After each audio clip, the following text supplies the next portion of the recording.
Hey everyone, welcome back to the range. My name is Matt, the fine purveyor of armor destruction since at least 2015. I've got an armor test today, that's why you're here. This is from our friends at ShotStop.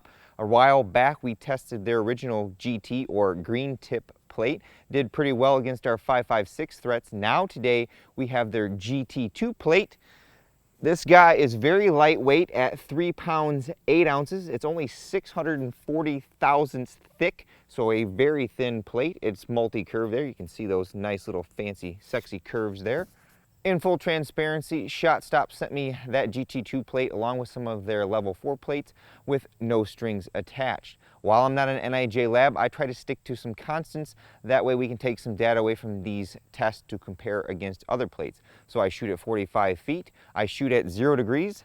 Any oblique angles only enhance the performance of the armor. I am giving you worst case scenario, so that way in a real world scenario you've got magazines and other things in front of the carrier. That's only going to enhance the performance of our plate.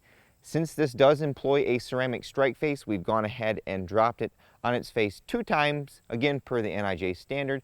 I do not detect any drop face foam on this plate. As you can see, I've marked out the edges of the strike face on this plate, or at least where I believe them to be, by stabbing them with a X-Acto knife. So this does not employ full edge-to-edge ceramic strike face. I do believe the original GT plate did and was made out of alumina, so I think that's where we're seeing a weight reduction, is the amount of strike face, and I do believe this is made out of silicon carbide. We use a chronograph whenever possible. I have a Pro Chrono Pal Digital DLX, so we have that instant feedback for velocity, so we know if that bullet says it's going 3,400 feet per second, we know if it's going that. It's about 80 degrees and sunny outside today. I put a little spreadsheet here at the beginning so you guys have all the different shots that I'm going to take on this plate, foreshadowing what I'm going to do here in a few moments. All right, we're set up and we're ready to rock and roll. I think I forgot to mention in the opening that I strap our body armor plate to a giant clay briefcase. It's about 4 inches thick, 16 by 16, filled with Roma Plastilina #1 clay donated by Chavant. This provides me with a compressible media to put the body armor up against. I can't certify the clay because I can't keep the temperature of it up out here.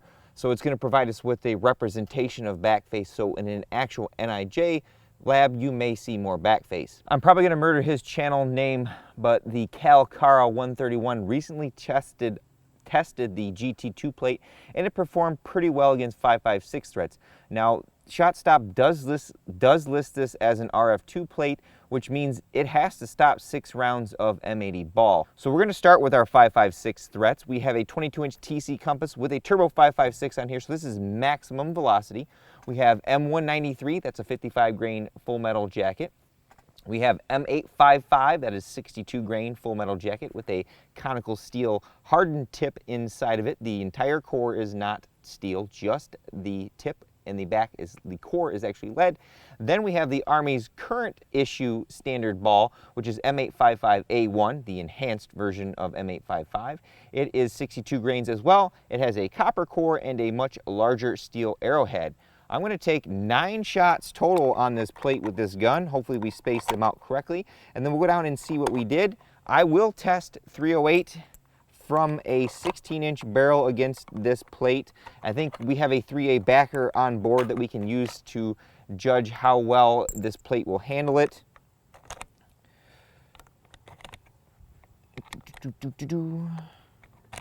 All right. I will try to call out the shots because I'm by myself and I don't want to get confused. The first shot will be the upper middle of the plate, so M193. Good velocity off that. Occasionally the chronograph doesn't read and then I'll say good velocity, so that's why I have that spreadsheet at the end so I can double check everything in post.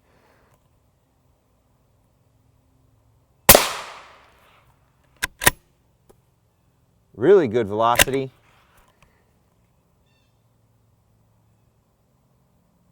Then our M855 will be left lower.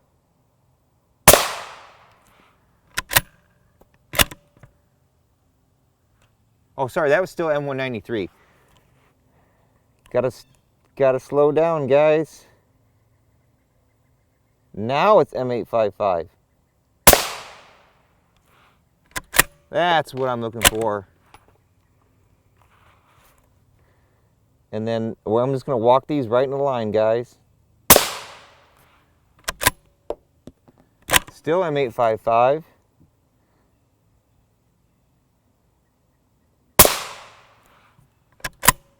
Now our A1. Now we can get spicy. Spicy meatball. Ooh, that's good velocity, guys.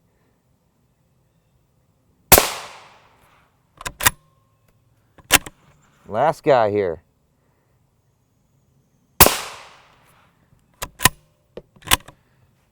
All right, now that we've murdered that plate, let's go see what we did. Bear in mind when the NIJ test plates, so say this is an RF2 plate, they have to certify that one plate can stop 6 rounds of each type. So they're not going to put 24 plus rounds on a plate. It's going to be 6 shots, then they're going to have to provide another plate and another plate to get to those different certification ratings. So more than 6 shots on these plates, being able to handle that does really show the multi-hit capability of some of these ceramic plates. Hopefully the gimbal decides not to keep rotating. I don't know why it decides that it needs to, but we've got all of our ducks in a row here. M193, number 1, number 2, number 3, M855, number 1, number 2, number 3, M855A1, number 1, number 2, number 3. Now I sometimes never get all of the shots on the plate. I place these 2 inches apart if I can. Sometimes I mess up. I would consider all these fair hits. Time to take those straps off. My Patreon supporters help buy all these straps. Very much appreciated of that. Place those bets in the comments below.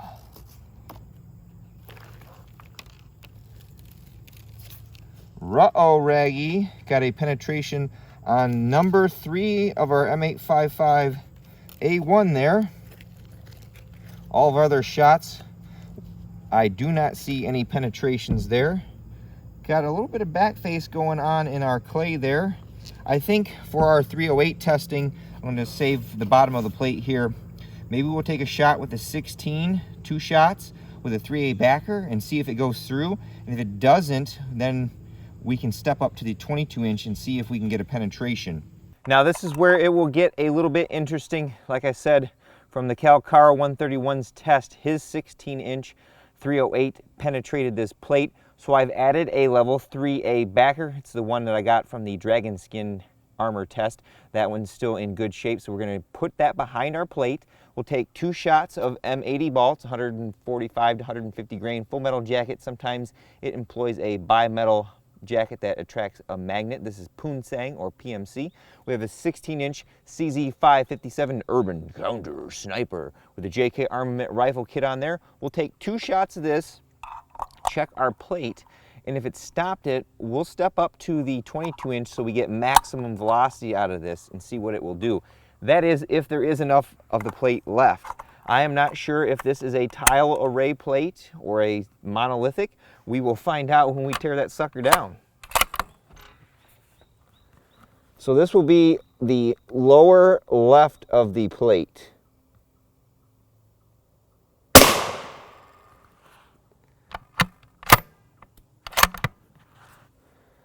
And then I'm going to place that one right next to it.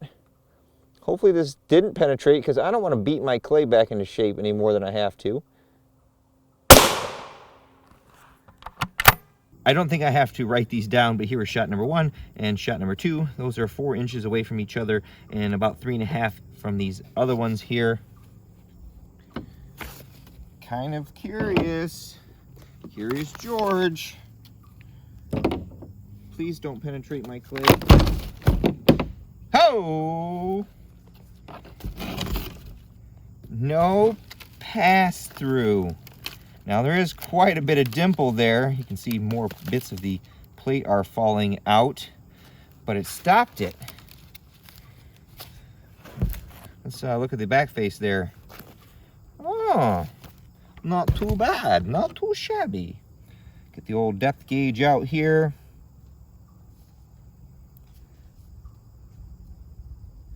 I'm trying to see. right around 37 millimeters on that second shot there. Try to get this one. 28 millimeters. So I think it would be a good idea if you are looking at purchasing this plate to also purchase a 3A backer to put behind it. Again, it's only 640 thousandths thick, so it's pretty thin like our HESCO L210 plate. But I don't really think this is an RF2 plate. This is more of an SRT plate. So adding that 3A backer is going to help you if you think you're going to encounter something with a 308 level power. I am speed. That's what this guy says. This is our 22-inch TC compass in 308. We've got the JK armament rifle kit on there, so we're going to see maximum potential velocity out of this surplus load. I do believe it's 2780 feet per second for the NIJ level 3 and RF 1 and 2 threat ratings. Sometimes I get 2700 out of this. Sometimes I get the specification. It is what it is because it's surplus. I have one good spot that I feel on this plate would be a good representation of this. So we'll take that one shot, and then I think we'll call it the end of our testing. So this will be on the right side of the plate.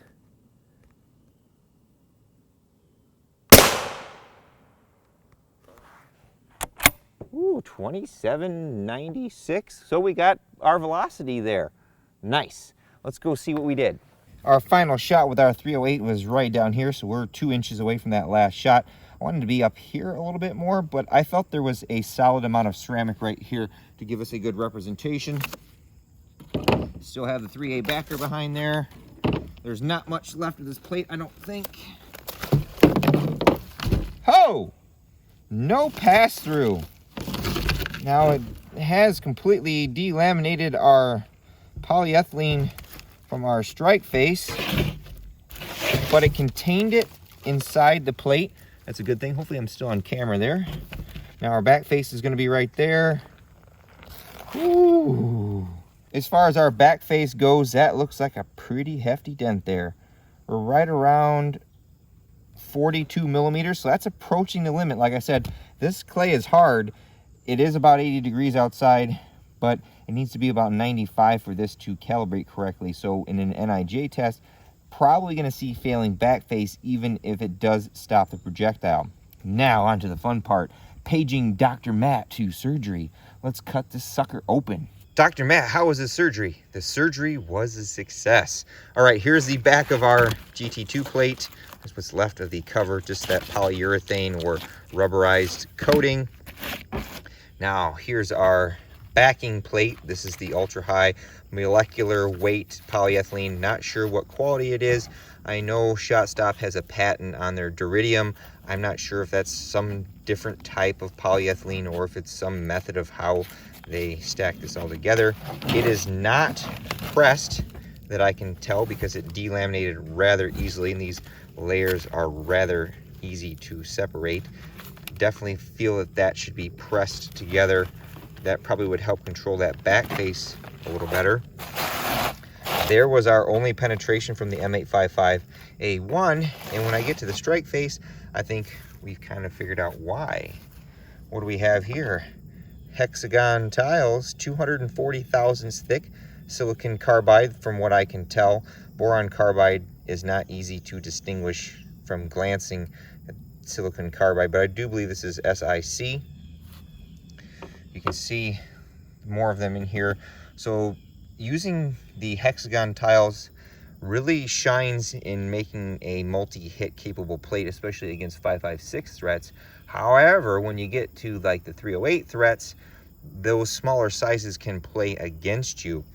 Like I said, I didn't detect any strike face foam. There is a little bit of foam here, but it needs to be at least a couple millimeters thicker to help protect this strike face. Most of these layers came apart rather easily, so that means to me I want to see more adhesives.